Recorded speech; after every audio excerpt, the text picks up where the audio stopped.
नमस्कार, 12 बजे की 12 बड़ी खबरों में आप सभी दर्शकों का स्वागत है और मैं हूं आपके साथ अखंड राय। और आप देख रहे हैं उत्तर प्रदेश का तेजी से बढ़ता हुआ digital platform IBC 24 Uttar Pradesh Uttarakhand. 12 बजे की महत्वपूर्ण खबरों की शुरुआत करते हैं। आपको बता दें, एक बार फिर से सीएम योगी आदित्यनाथ ने अपनी सरकार की तुलना पिछली सरकारों से की और उन्होंने बताया है कि ये नया उत्तर प्रदेश है जहां पर अपराध स्वीकार नहीं किया जाता। क्या कुछ कहा है सीएम योगी आदित्यनाथ ने, पहले आपको सुनाते हैं। उत्तर प्रदेश में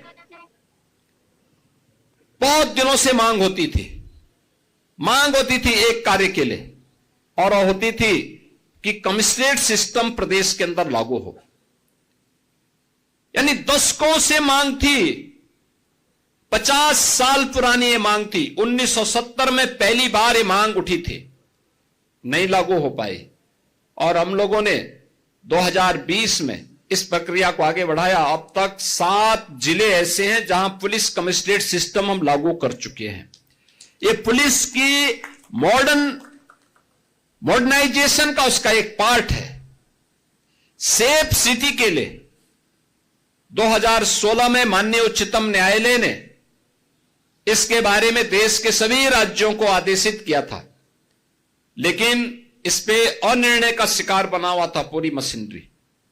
हम लोगों ने आकर के आज प्रदेश के अंदर 17 म्युनिसिपल कॉर्पोरेशन को और नोएडा, ग्रेटर नोएडा को सेफ सिटी के रूप में integrated command and control centre के साथ जोड़ते हुए आज 13 लाख से अधिक सीसीटीवी कैमरे लगा करके उस पूरी की व्यवस्था को एकदम सुरक्षित बना दिया है। आज आप देखते होंगे, पहले तो अपराध होता नहीं, लेकिन अगर कहीं छिनैती या लूट की घटना घटित हो गई तो कुछ ही घंटों में अपराधी जेल के शिकंजों में होता है और लंगड़ाता हुआ चलता हुआ दिखाई देता है। यह नया प्रदेश है जो अपराध को स्वीकार नहीं करता है और अपराधियों को यह दिखाने का प्रयास भी करता है कि अगर अपराध किया तो उसकी कीमत उसे चुकानी पड़ेगी। साफ तौर पर सीएम योगी आदित्यनाथ कड़े शब्दों में उन अपराधियों को सख्त संदेश दे रहे थे। जो लोग अपराध करते हैं, अपराध को अंजाम देते हैं, उनके लिए कहीं ना कहीं वो बता रहे थे कि किस तरीके से जेल के दरवाजे खुले हुए हैं और जब वो पकड़े जाते हैं सीसीटीवी के माध्यम से कुछ घंटों में ही अपराध के, तो वो बाहर जब निकलते हैं तो लंगड़ाते हुए निकलते हैं। तो कहीं ना कहीं हाफ एनकाउंटर पर भी कहीं ना कहीं सीएम योगी आदित्यनाथ ने साफ तौर पर कहा कि किस तरीके से अपराधियों के हौसले पस्त करने के लिए लगातार उत्तर प्रदेश जो पुलिस है वो काम कर रही है, और किसी भी जगह पर अपराध को वो अंजाम देते हैं तो कुछ घंटे के भीतर ही वो पुलिस के शिकंजे में होते हैं। और उसके लिए उन्होंने बताया कि किस तरीके से उन्होंने 13 लाख से अधिक कैमरे लगाए गए हैं जो कहीं ना कहीं सतत निगरानी कर रहे हैं और अपराधियों पर शिकंजा कसने के लिए पूरी तरीके से तैयार हैं। उसके लिए इंटीग्रेटेड कंट्रोल सिस्टम भी बनाया गया है कि पूरी तरीके से उससे पूरे शहरों पर नजर रखी जा सके और अपराधियों पर और अपराध पर लगाम लगाई जा सके। अब चलते अपने सभी सहयोगियों के पास। हमारे साथी हमारे साथ एक एक करके जुड़ेंगे और जो आज की बड़ी खबरें उनके शहरों की है वो बताएंगे। सबसे पहले साथी इंद्रवीर हमारे साथ जुड़ रहे हैं। इंद्रवीर, रायबरेली से कौन सी बड़ी खबर है? देखिए, ये रायबरेली की नहीं अखंड, मैं आपको बता दूं ये शायद पूरे देश की खबर है।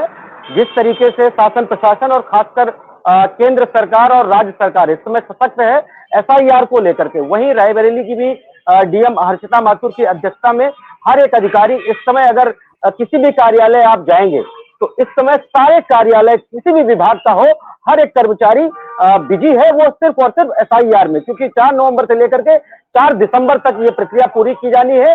और इस प्रक्रिया के तहत सारे एक अधिकारी लग गए हैं कि एसआईआर की जो और भी जो ऐसी भ्रामक खबरें कई सारे एंगल से सरकार तक पहुंची रही हैं, उनको लेकर भी जो है कई सारी र्यूमर फैलाए जा रहे हैं। उसको लेकर के एसआईआर अगर आप 2003 की उसमें रजिस्टर्ड है तो कई सारे मतलब 4 पार्टों में एसआईआर को डिवाइड किया गया है और इसको समझने की बड़ी जरूरत है। तो एसआईआर जो करा रही है सरकार, जैसे अभी अगर बात करें तो मैं अगर अब इसमें थोड़ा सा पॉलिटिकली भी आपको एक देना चाहूंगा, इससे थोड़ा सा उदाहरण कि अभी बिहार चुनाव होने के बाद अखिलेश यादव ने खुद एसआईआर पर कहा कि ये उत्तर प्रदेश में नहीं हो पाएगा, जो बिहार में हुआ वो गलती अब उत्तर प्रदेश या अन्य राज्य में नहीं होने देगी सपा सरकार, सपा। तो इसको लेकर के कई सारे ऐसे र्यूमर है और कई सारे जो अपने जनप्रतिनिधि हैं, जो अपने उनके प्रतिनिधित्व कर रहे हैं जिले में, उनके चाहे जिला अध्यक्ष, तमाम सारे ऐसे नेताओं को भी समझने की जरूरत है। और इसमें अभी बीच में भी कई सारी चीजें रायबरेली जिले में भी देखी गई कि जो ब्लॉक स्तर के उनके कार्यकर्ता है उनके द्वारा भी समझाया जा रहा है कि आप बीएलओ आएगा, आप उस पर फॉर्म लीजिए, फॉर्म भरिए, फॉर्म कायदे से भरकर सबमिट करिए, हर एक प्रक्रिया अच्छे से करिए, जिससे आपको कोई भी संशय है तो आप बीएलओ से या और जो कर्मचारी हैं आपके जिले में ब्लॉक स्तर पे, तहसील स्तर पे, उनसे आप पूछें। घबराने की जरूरत नहीं है। एसआईआर एक ऐसी प्रक्रिया है जिसको लेकर के आने वाले समय में एक सशक्त और एक अच्छा भारत नजर आएगा। जी सर, उसको लेकर के ये एफआईआर की प्रक्रिया रायबरेली में भी चालू है। जी दिक्कत केंद्र में है कि ठीक है, मान लीजिए कि चुनाव आयोग ने एसआईआर की प्रक्रिया को निकाला है, अगर इसको सरल शब्दों में समझे तो बहुत सारे लोग बैंक अकाउंट खुलवाते हैं। अगर बैंक अकाउंट खुलवाते हैं तो उसके लिए री केवाईसी डॉक्यूमेंट होता है और बोला जाता है कि जब कभी आपका बैंक अकाउंट है, आप बहुत दिनों से संचालन कर रहे हो ना कर रहे हो, तभी भी री केवाईसी की प्रक्रिया होती है। तो लोग जब उस री केवाईसी से उनको दिक्कत नहीं है तो एसआईआर से दिक्कत क्या है? अगर मेरे कागज होंगे तो मुझे एसआईआर से दिक्कत होगी क्यों? सबसे बड़ा सवाल ये है। आखिरकार समाजवादी पार्टी, कांग्रेस को इससे दिक्कत क्या है? और वोट अधिकार यात्रा भी निकाला था, वोट चोरी का आरोप भी लगाया था कांग्रेस ने। उस वोट चोरी का आरोप कांग्रेस लगा रही है प्रेजेंटेशन के माध्यम से, लेकिन कोई व्यक्ति वो ये नहीं कह रहा है कि उसका नाम कटा है, वो तो सामने आ ही नहीं रहा। प्रेजेंटेशन दिखाना पड़ रहा है एक पीपीटी के मॉडल के हिसाब से, एक पूरा का पूरा। लेकिन सबसे बड़ी समस्या है कि जिनका नाम बताया जा रहा है वो भी सामने आकर खड़े हो जा रहे हैं, ऐसा नहीं है। तो तमाम ऐसी चीजें हो रही है, कम से कम इससे सीख लेनी चाहिए। जब एक कोई प्रक्रिया है और उस प्रक्रिया का पालन करना है तो उसमें दिक्कत क्या है? अगर मैं हूं तो मैं रहूंगा ही, मेरा नाम तो हट नहीं जाएगा। ऐसा तो नहीं मैं गायब हो जाऊंगा, कहीं कोई चमत्कार हो जाएगा, मुझे गायब कर दिया जाएगा। अगर कोई त्रुटि होती है, कोई गलती होती है, या हम कहते हैं कोई कमियां रही हो किसी के जमाने में, तो क्या उसको दुरुस्त नहीं किया जाएगा? उसको सही नहीं किया जाएगा? क्या उसको चलते रहना चाहिए? जब नेता अपने ऊपर लगे मुकदमे हटा सकते हैं, अब कोई ना कोई किसी ने चीजें कुछ करवा सकते हैं, तो तमाम ऐसे लोग जो आतंकवादी हैं, जो आकर के यहाँ रह भी रहे हैं, व्यवस्था में कहीं ना कहीं सुचारू रूप से शामिल हैं, तो क्या उनको छोड़ देना चाहिए? कह देना चाहिए कि नहीं नहीं आप शामिल नहीं है? ये मान लेना चाहिए कि जिसने आतंकवादी घटना को अंजाम दिया वही आतंकवादी? अरे कुछ भी हो सकता है। अगर कोई प्रक्रिया किसी ने अपनाई है, उसमें कोई कमी, मैं भी राजधानी में कई लोगों से बात, यही सवाल करते हैं कि आखिरकार इसमें समाजवादी पार्टी नेता को दिक्कत हो रहा है, कुछ फॉलो कर रही है, कैसे कट जाएगी? देखिए, बिल्कुल आप सही कह रहे हैं अखंड। और जिस तरीके की जो ये प्रक्रिया है, इस प्रक्रिया में हर एक भारतवासी को, हर एक नागरिक को ये चाहिए कि जिस तरीके की जो गाइडलाइन है उनको फॉलो करें। और जैसे आपने कहा कि अगर एक बैंक अकाउंट है और उस बैंक अकाउंट में हम काफी दिनों तक लेन देन नहीं करते तो उसमें केवाईसी डॉक्यूमेंट रिन्यूअल के लिए मांगा जाता है, तो सेम प्रक्रिया एसआईआर की है। और एसआईआर में जो आपका नाम नहीं है तो आप वोटिंग नहीं कर पाओगे, ये होना आवश्यक है। और क्योंकि बहुत सारी चीजें ऐसी हुई हैं, उससे पॉलिटिक हुई है, ईवीएम रहा हो या फिर तमाम ऐसी चीजें रही हैं राजनीतिक, लेकिन हम उस पर बात नहीं करेंगे। आज हम सिर्फ एसआईआर की बात करेंगे। जो एसआईआर भारत सरकार करवा रहा है, जो उसके तहत रजिस्ट्रेशन वापस से हो रहे हैं, वो हर अधिकारी जा रहा है, और वो पक्ष हो या विपक्ष हो। इसमें अच्छा विपक्ष भी अखंड, मैं अच्छी बात, कांग्रेस के भी कार्यकर्ताओं ने यहाँ पे जागरूकता रैली निकाली, ये भी सपोर्ट में है, ऐसा नहीं है। ये भी यहाँ के ब्लॉक स्तर पे, सलोन ब्लॉक में अभी देखा गया विगत दिनों में कि वहां के कार्यकर्ताओं ने रैली निकाली और जागरूक किया लोगों को, घर घर जाकर चौपाल लगाकर। तो देखिए, यहाँ कॉपरेशन करना और कॉपरेट करने में बड़ा डिफरेंट है। तो कॉपरेट आप करोगे तो आपके लिए ही बेहतर होगा। आप अपने अधिकारों को और अच्छे से समझ पाओगे कि आपका अधिकार क्या है, आपका वोटिंग लिस्ट में नाम क्यों कटा। ये वोटिंग डालने वाले जब आप जाओगे तब एंड ऑफ द डे पता चले। इससे पहले ये एफआईआर करवाया जा रहा है कि आपको उस समय ना पता चल के पहले से अवगत रहे कि आप वोटिंग लिस्ट में हैं और आप अपने मत का अधिकार कर सकते हैं। तो सरकार जो वहां मचमच होती थी बूथों पे जाकर के, वो आपको पहले से अवगत हो जाए, इसलिए ये एफआईआर की प्रक्रिया कराई जा रही है। और ऐसे तमाम सारे चुनाव में हम लोगों ने कवरेज भी करी, हमारे साथ अखंड आप भी हैं और ज्ञानेंद्र भाई ने। हर जिले की ये प्रॉब्लम रही है कि बूथों पे ज्यादातर चुनावों में देखा गया है लड़ाई, दंगे फसाद, कि साहब हम आए, हमारा वोट काट दिया गया। तो एसआईआर वो है कि आप किसी भी पार्टी के लिए वोट करिए। पार्टी, सरकार ये नहीं कह रही कि आप वोट सिर्फ भाजपा को करिए या कांग्रेस को या सपा करिए। सरकार ये कह रही है आप जान लेंगे, जैसे आप घर से निकले और पता चला आपको वहां पे वोटिंग लिस्ट में नाम नहीं है, तो वहां पे फिर आपकी पार्टी के जो नेता हैं वो बवाल करते हैं। और ऐसे तमाम सारे वीडियो हमने देखे तमाम सारे जिलों में, चाहे वो लोकसभा 2024 हो, तमाम सारे चुनाव में, कि लोगों को एंड ऑफ द डे पता है, एंड ऑफ द लास्ट पता चलता है कि हमारा वोट काट दिया गया। तो वो रिन्यूअल की वजह से ऐसा हुआ, जैसा आपने एक अच्छा उदाहरण दिया कि ये वो प्रक्रिया है जिसमें आप अपने मताधिकार के लिए अपने आप को पुनः रजिस्ट्रेशन करा रहे हैं। जी बिल्कुल इंद्रवीर, सबसे बड़ी दिक्कत यही है कि आम जनता अगर निकल करके बाहर आती या आम जनमानस आता कि अगर मेरे साथ गलत हो रहा है, देखिए मेरा नाम काटा जा रहा है, तो समझ में नहीं आता। उस प्रक्रिया पर सवाल खड़े करती है। यही सबसे बड़ा सवाल है, आखिरकार आपको इस प्रक्रिया से दिक्कत क्या है? चुनाव आयोग को कभी ठीकरा फोड़ते, कभी ईवीएम पर ठीकरा फोड़ते। आप धरातल पर हैं या उस विरोध प्रक्रिया को समझ तो लीजिए, क्यों प्रक्रिया का मकसद क्या है, उस प्रक्रिया के पीछे आखिर मंशा। लेकिन हर चीज तो ये जो नाम कटेंगे केवल आप ही के नाम कटेंगे, ऐसा नहीं है। उसके प्रक्रिया का है, उनको हटाया जाए। कई लोगों के नाम अलग अलग तरीके पे दर्ज है। अरे जिस देश में जिस महिला का नाम आतंकवादी गतिविधियों में शामिल और एक नहीं, उसके दो नहीं, तीन पासपोर्ट बने हो, तो उससे ये जब पासपोर्ट बन जाता है, एक में पिता का नाम है, एक में भाई का नाम है, एक में पति का नाम है। जब इस जगह में इस तरीके की चीजें, जहां पर इस तरीके की चीजें घटित हो रही हो, जिसने 3 बार पाकिस्तान की यात्रा की हो, वो आतंकवादी रहा हो, कितनी बार आप लोग इसका खुल करके मुखर विरोध करते हैं? आप इसका तो मुखर विरोध करते नहीं हो। आपके परिवार के किसी सदस्य की जान चली जाती उस आत्मघाती हमले में, तो शायद आपको इस तरीके की चीजें समझ में नहीं आती। बहुत सी ऐसी चीजें, इसको हथियार बना करके ना जाने कितने लोग, बाहरी लोग भारत में आकर के रह रहे हैं, गलत चीजों का काम, गलत चीजें कर रहे हैं, अपराध को अंजाम दे रहे हैं, और आप लोग इस तरीके की प्रक्रिया पर सवाल खड़े कर रहे हैं।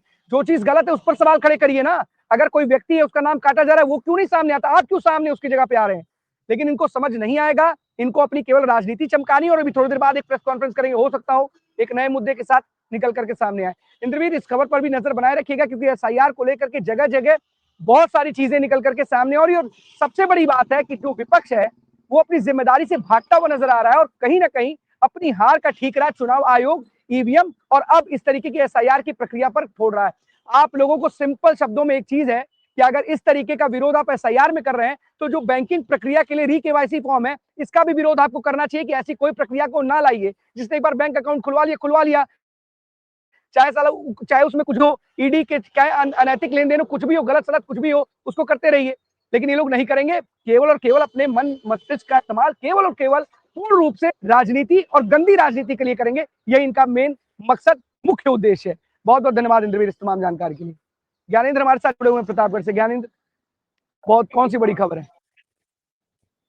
बिल्कुल अखंड के प्रतापगढ़ से खबर की शुरुआत करेंगे। 2 दिन से लगातार आपसे एक ही चर्चा हो रही है, वो है आम आदमी पार्टी के राज्यसभा सांसद और संजय सिंह, और कद्दावर नेता भी आम आदमी पार्टी के कहे जाते हैं। फिर से आपको मैं एक बार पुनः बता दे रहा हूँ कि जिस तरीके से ये 13 दिन 14 दिन की जो पद यात्रा है, आज उनका 10वां दिन है, और आज प्रतापगढ़ के बॉर्डर पे ही है। 3 दिन लगातार वो प्रतापगढ़ में स्टे किए, लोगों से समस्याएं सुनी और आम आदमी पार्टी को आगे कैसे ग्रोथ किया जाए, यूपी और यूपी के साथ साथ अयोध्या से संगम के बीच में जितने जिले लगते हैं, जितनी विधानसभाएं लगती हैं, कैसे ग्रोथ किया जाए, उन पे चर्चाएं की। सबसे बड़ी बात, अभी आप हमारे साथी रायबरेली से एसआईआर की बात कर रहे थे, तो एसआईआर पे भी हम लोगों ने लगातार उनसे सवाल किए, तो उन्होंने साफ तौर पे कहा बिहार चुनाव को लेकर के, और खास तौर पर उन्होंने एक निशाना साधा है कि आनन फानन में एसआईआर को लागू किया गया, और किस तरीके से बिहार चुनाव में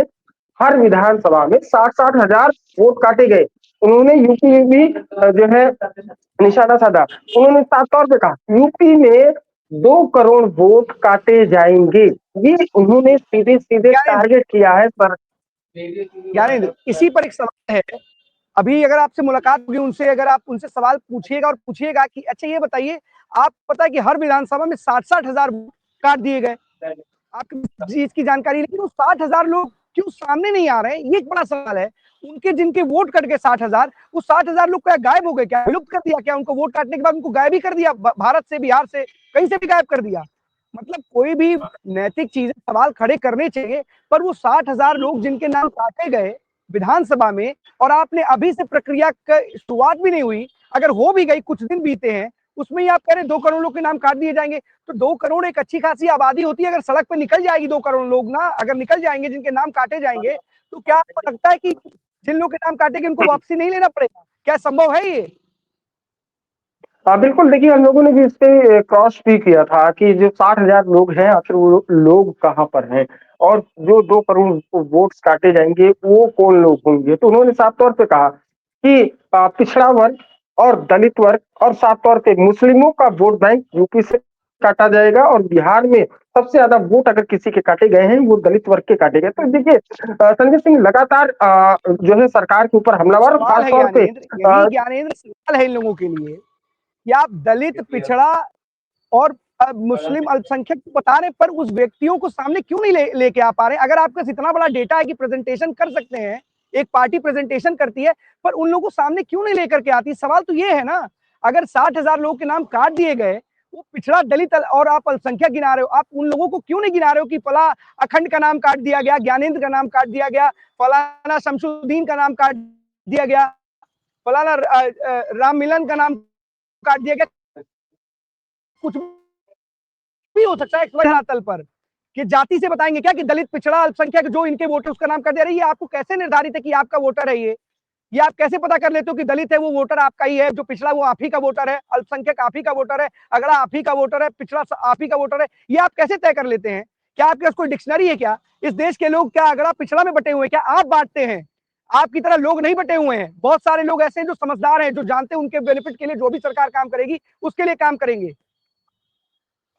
हाँ बिल्कुल, देखिए अखंड लगातार इनसे ये सवाल पूछे गए कि आप जिस तरीके से आरोप लगा रहे हैं, क्या आरोप लगाने से पहले आप क्या उनके तथ्यों का जो है सबूत रखे हैं? तो वो उन सवालों को काटते रहे, लेकिन हम लोगों ने कई सवाल किए, उसमें से एक सवाल असदुद्दीन ओवैसी को लेकर के भी था। क्या गुजरात चुनाव को लेकर के क्या आप साथ में समझौता कर सकते हैं? तो उन्होंने कहा गुजरात चुनाव में अभी समय है, SIR में पहले हम लोगों ने रोजगार के लिए पदयात्रा निकाली। देखिए सवालों से वो बचते जरूर नजर आ रहे हैं, लेकिन बात होती है जो सवाल पूछे जाते हैं उनके प्रश्नों के उत्तर वो कहीं ना कहीं दूसरे माध्यम से देते रहते हैं। बात करते हैं कि जिस तरीके से वो पद यात्रा को लेकर के बीच में चले आते हैं कि जो एक और पद यात्रा चल रही है वो हर राष्ट्र को घोषित करने, हम प्रतापगढ़ जिला को एक राष्ट्र बना सकते हैं। तो देखिए सवाल कई होते हैं, लेकिन घुमा फिरा करके सरकार पे निशाना साधना उनका एक एम है इस पूरे पदयात्रा में। 24 तारीख तक पदयात्रा पहुंचेगी, संगम पे समापन होगा। SIR को लेकर के लगातार हम लोग सवाल पूछ रहे हैं कि आप जो आरोप लगा रहे हैं क्या उसका तथ्य या सबूत है आपके पास? तो आप सबूत पेश करिए। तो वो साफ तौर पे कहते हैं कि अभी हमारे पास जो सबूत है उसको हम जल्द से जल्द पेश करेंगे, समय दीजिए, समय पे आने पे आप लोगों को सब कुछ बताया जाएगा। तो वो समय कब आएगा? आप इस पद यात्रा को लेकर के निकले हैं तो एक मुद्दे को लेकर के निकले हैं, रोजगार को लेकर के निकले हैं, SIR की समस्याओं को लेकर के निकले हैं, तो आप उन सबूतों को इन जनता के सामने भी तो रख सकते हैं, लेकिन जनता के सामने रखने से पीछे हट रहे हैं और साफ तौर पर कहते हैं कि उसकी घोषणा जल्दी हम लोग करेंगे। कांग्रेस को लेकर के भी हम लोग लगातार सवाल, क्या आप लोग कांग्रेस के साथ में है 2027 का चुनाव?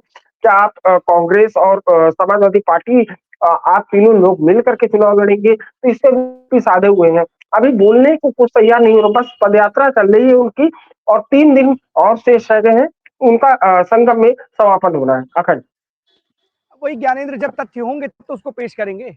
राजनेता का तथ्य क्या होता है? सारे तथ्यों को, जैसे हमने कहा ना कि कुछ लोग 2 करोड़ नौकरी के सहारे चुनाव जीतना चाहते हैं, कुछ लोग 10,000 के सहारे चुनाव जीतना चाहते हैं, कुछ लोग SIR और ईवीएम और वोट चोरी के आरोप पर चुनाव जीतना चाहते हैं। तथ्य कुछ नहीं है, कोई तथ्य नहीं है। आधारहीन, तथ्यहीन बातें कह करके इस देश की भोली भाली जनता को परेशान करना और गुमराह करना इन नेताओं का एक काम है। और ये जानते हैं कि ये जो जनता है ऐसे ही इसी तरीके की चीजें में भ्रमित होकर के कुछ ना कुछ कर देगी, वोट दे देगी और हमारी सत्ता आ जाएगी। और सबसे बड़ी बात है कि जिस पार्टी के वो नेता हैं जो तथ्य की बात कर रहे हैं, उनकी पार्टी की शुरुआत किन तथ्यों के साथ हुई थी, और जब पार्टी जब जीत करके आती है वो उन तथ्यों को ही दरकिनार करते हुए एक अपनी नई परिभाषा लिख करके उन्होंने वहां पर अपनी पार्टी को किस तरीके से स्थापित किया सबने देखा। और हालात क्या है कि जो दिल्ली में थे, दिल्ली से भी खत्म हो चुके हैं, लेकिन अब यूपी में पैर पसारने की बात कर रहे हैं। और सबसे बड़ी बात है, आपको समाजवादी पार्टी क्यों लेगी? जो समाजवादी पार्टी कांग्रेस को आईना दिखाने के लिए 35 से 50 सीटों से ज्यादा उत्तर प्रदेश के 2027 के चुनाव में देने से कतराने की बात कर रही है, इनकार कर रही है, क्या वो आम आदमी पार्टी को एक भी सीट देगी? आप लड़ेंगे तो बेगानी शादी में अब्दुल्ला दीवाना वाली बातें हैं। जितना मन करे उतना ज्यादा आप चीजें करें, लेकिन इतना जरूर है कि आप एक संवैधानिक पद पर हैं, एक जिम्मेदार पद पर हैं, तो गैर जिम्मेदाराना बातें करने से बचें। जो भी बातें करिए उस जिम्मेदारी के साथ करिए, तथ्यों के साथ करिए। तथ्यहीन बात करके, आधारहीन बात करके, जनता को गुमराह करके क्या माहौल क्रिएट करना चाहते हैं आप? इसी देश में इस तरीके के तमाम लोग हैं जो इस चीज का फायदा उठा करके चीजें को दूसरा नैरेटिव देने की कोशिश करेंगे। और खुले तौर पर हमारे देश के नेता किस तरीके से जंजीर का हवाला दे करके कहते हैं कि एक दिन सड़कों पर होगा। अरे किनको सड़कों पर लाने की बात करते हैं? अगर कोई चीजें गलत हो रही है तो आप सामने रखिए ना। जब आप इस देश के प्रधानमंत्री को खुले तौर पर कुछ भी कह सकते हैं, तथ्य दिखा सकते हैं, तो वो आखिरकार तथ्य आपके पास क्यों नहीं है कि आप यहाँ पर प्रेजेंट कर सकते हैं? सवाल सबसे बड़ा यही है कि पद यात्रा निकालने से सारी समस्या का समाधान हो जाएगा। सारी समस्या का समाधान हो जाएगा आपकी पद यात्रा निकालने से। एसआईआर से उन लोगों के जो नाम कट गए, क्या आपकी पद यात्रा से वापस जुड़ जाएंगे? उन लोगों को वापस लाइए। और जिन लोगों का नाम कट रहा है, 60,000 आप बता रहे हैं, तो उस 60,000 में से नहीं 60,000, 6,000 नहीं 600 लोगों को तो खड़ा कीजिए। कीजिए तो कम से कम सड़क पर खड़ा, तब तो इनके आपके दावों में कहीं ना कहीं हकीकत दिखाई देगी। अभी तो लगता है कि केवल जनता आपको इसीलिए हरा रही है कि जिस आरजेडी के ऊपर आप लोग इतना विश्वास था लोगों को कि आरजेडी के मुख्यमंत्री बनेंगे तेजस्वी यादव, वो 25 सीटों पर आ गए हैं। उनकी स्थिति और खराब होती जा रही है। राहुल गांधी 99 सीट पर ही कांग्रेस खुशियां मनाने लगती है। इस देश के लोग समझते हैं सारे नेताओं की भूमिका को, क्यों नहीं आप लोग समझते हैं? एसआईआर अगर गलत है तो उसका विरोध कीजिए, पर तथ्य के साथ कीजिए। तथ्यहीन बातें करके क्या फायदा उसका? गुमराह करना है। फिलहाल आज आखिरी दिन ज्ञानेंद्र उनकी पद यात्रा का, क्या इसके बाद भी कोई और यात्रा निकालने वाले हैं? उसकी भी कई नेता तो ऐसे होते हैं जो आगे की भी घोषणा कर देते हैं कि हम इसके बाद अब ये करेंगे। हाँ बिल्कुल, देखिए हमने उनसे पहले दिन जब प्रतापगढ़ में उनकी एंट्री हुई थी तो हम लोगों ने उनसे पूछा था कि आप इसके बाद जो 24 तारीख को समापन होगा, 24 तारीख के समापन के बाद आखिर आपका अगला कदम क्या होगा? कल उसके लिए भी उन्होंने साफ तौर पे ये बोला कि जल्द ही इसकी सूचना आप लोगों को दी जाएगी। आखिर आम आदमी पार्टी के बड़े दिग्गज नेताओं में जैसे अगर बात करें तो अरविंद केजरीवाल फिलहाल अभी तो जेल में ही है और क्यों इस पदयात्रा में शामिल नहीं? इसको लेकर के भी हमने पूछा क्या अगली जो पदयात्रा होगी क्या उसमें लोग शामिल होंगे? तो उन्होंने साफ तौर पे बोला कि जल्दी सूचना दी जाएगी और जल्दी बताया जाएगा। जल्दीबाजी का काम शैतान का होता है, ये उनकी वर्डिंग थी। ये उनकी साफ तौर पे उन्होंने कहा कि जल्दी का काम शैतान का होता है और जल्दबाजी कुछ नहीं करनी चाहिए। अभी सरयू से संगम और संगम के बाद हम अगला हमारा रास्ता कौन सा होगा इसको हम आपको जल्दी सूचित करेंगे। तो हमने ये भी पूछा था कि आपका निवास तो सुल्तानपुर है, निजी निवास सुल्तानपुर है और बगल होने के कारण प्रतापगढ़ कभी आप दिखाई नहीं देते, ये पर्सनल टॉक था। उन्होंने कहा कि अब आप पदयात्रा लेकर के प्रतापगढ़ से गुजर रहे हैं तो क्या इसके बाद आप कभी प्रतापगढ़ आएंगे? और जिस तरीके से आप जो है निवास कर रहे हैं, 2-2 दिन निवास है, 3 दिन आपका ठहराव है, यहाँ ठहराव दोबारा करेंगे? उन्होंने साफ तौर पे कहा कि बहुत जल्द आम आदमी पार्टी दिखाई देगी। लेकिन एक ही चीज को लेकर के मैं बार-बार उनसे सवाल पूछता रहा कि अगली पद यात्रा कब स्टार्ट होगी? तो इस सवाल को दरकिनार करते रहे। अखर हाँ बिल्कुल ज्ञानेंद्र, अब अगली पद यात्रा हो सकता हो जब चुनाव नजदीक हो तो शायद उसकी शुरुआत हो, या फिर एक एजेंडा होता है सभी लोगों का, हो सकता है उस एजेंडे के तहत ही काम करें। अपना प्रोटोकॉल होता है, उस प्रोटोकॉल के तहत काम करें, पार्टी लाइन के तहत काम करें। क्या करना है वो तो उनका अधिकार है, वो तय करेंगे। लेकिन इतना जरूर है, सभी लोगों से, सभी राजनीतिक दलों से सही चीज का विरोध करने से बेहतर है कि अगर वहां पर जो गलतियां हो रही हैं उसको सामने लाएं और उसमें सुधार करने की बात करें। किसी प्रक्रिया का विरोध ही नहीं करना चाहिए। सबसे पहले आप भारतवासी हैं, फिर किसी राजनीतिक दल के नेता, फिर आप सांसद, विधायक, कुछ भी। आपको पहले समझना चाहिए कि पहले भारतवासी होने के लिए क्या महत्वपूर्ण चीजें। फिलहाल आपको समझ आ जाएगा तो बेहतर होगा, हमारे देश की जनता भी जान जाएगी। बहुत बहुत धन्यवाद ज्ञानेंद्र इस तमाम जानकारी के लिए आपका। एक बड़ी खबर ये भी आ रही है कि एनआईए अब जो जांच है वो अपनी एनआईए जो जांच की रफ्तार है उसे तेज कर रही है। और इसी कड़ी में एनआईए अब उन लोगों के साथ, जैसे अगर शाहीन शहीद की बात की जाए जो गिरफ्तार की गई थी दिल्ली ब्लास्ट से पहले ही, उनको लेकर के लखनऊ, कानपुर जाएगी और जो डॉक्टर आदिल है उसको सहारनपुर लेकर के जाया जाएगा। सबसे बड़ी बात है कि इन लोग ने जिन लोगों के साथ जिनके जिनके जिनके संपर्क में थे, ये लोग क्या क्या कर रहे थे, कुछ तमाम ऐसे क्लूज हैं जो इनके कहाँ का कॉन्टेक्ट थे, किन किन लोगों से इनकी बातचीत होती थी, इनका आगे का क्या प्लान था, इन्होंने क्या क्या तैयारी कर रखी थी, सारी चीजों पर, सारू पहलुओं पर ध्यान देगी एनआईए और एक एक कड़ी को जोड़ने का काम करेगी, क्योंकि बहुत बड़ी तादाद में विस्फोटक मिला और उसके बाद जल्दबाजी में 10 तारीख को एक आत्मघाती और फिदायीन हमला हुआ जिसमें बेकसूर लोग मारे गए, कई लोग गंभीर रूप से घायल हो गए और इस फिदायीन हमले में सारे के सारे सफेदपोश डॉक्टरों का नाम सामने आया, चाहे आतंकी उमर हो, मुजम्मिल हो, आदिल हो, शाहीन शहीद हो, परवेज हो या और भी लोग हों, जिनके भी नाम आए, सब के सब सफेदपोश डॉक्टर थे और कहीं ना कहीं इनके जो कनेक्शन है वो कहीं ना कहीं इस चीज को निकल करके सामने आ रहे हैं कि ये आतंकी फैक्ट्री खोलना चाहते थे, वो भी उनका उत्तर प्रदेश नया ठिकाना था। इसीलिए सहारनपुर, लखनऊ और कानपुर में पूरी की पूरी जांच जो एजेंसीज हैं वो यहाँ पर पहुंच रही है। यही नहीं, एनआईए के अलावा भी यूपी एटीएस की बात की जाए, जम्मू कश्मीर पुलिस की बात की जाए या तमाम जो एटीएस है, उस सारे की सारी जो जांच एजेंसियां हैं हर एक पहलू पर पूरी तरीके से ध्यान देते हुए नजर आ रही है और एक के बाद एक उस पहलुओं पर बात करती हुई नजर आ रही है। एक और खबर ये भी आपको बता दें कि उत्तर प्रदेश में 2027 में चुनाव है और सभी राजनीतिक दलों ने कमर कस ली है। बीएसपी लगातार एक के बाद एक रैली कर रही है और जैसे जैसे उसका आगे कॉन्सेप्ट बढ़ता जा रहा है, बैठकों का भी दौर जारी है और कहीं ना कहीं वो अपनी पकड़ को मजबूत करने के लिए और अपने आप को स्थापित करने के लिए, अपने आप को बताने के लिए कि वो भी मुख्य जो भी मुख्य चुनाव होगा, चुनाव में वो पूरी भूमिका उसकी जो होगी मुख्य किरदार के रूप में होगी। ऐसा नहीं होगा कि केवल खेल बिगाड़ने वाला हो, क्योंकि बिहार चुनाव में भी कई ऐसी सीटें थी जहां पर बीएसपी ने अच्छा खासा वोट हासिल किया है। ऐसे में उत्तर प्रदेश में जी जान के साथ लग गई है। और वहीं दूसरी तरफ अगर समाजवादी पार्टी की बात की जाए तो बिहार चुनाव के बाद जो एक बात निकल करके सामने आ रही है वो ये निकल करके सामने आ रही है कि बिहार चुनाव के रिजल्ट के बाद समाजवादी पार्टी अब कांग्रेस के साथ किसी भी बार्गेनिंग मूड में नजर नहीं आ रही है।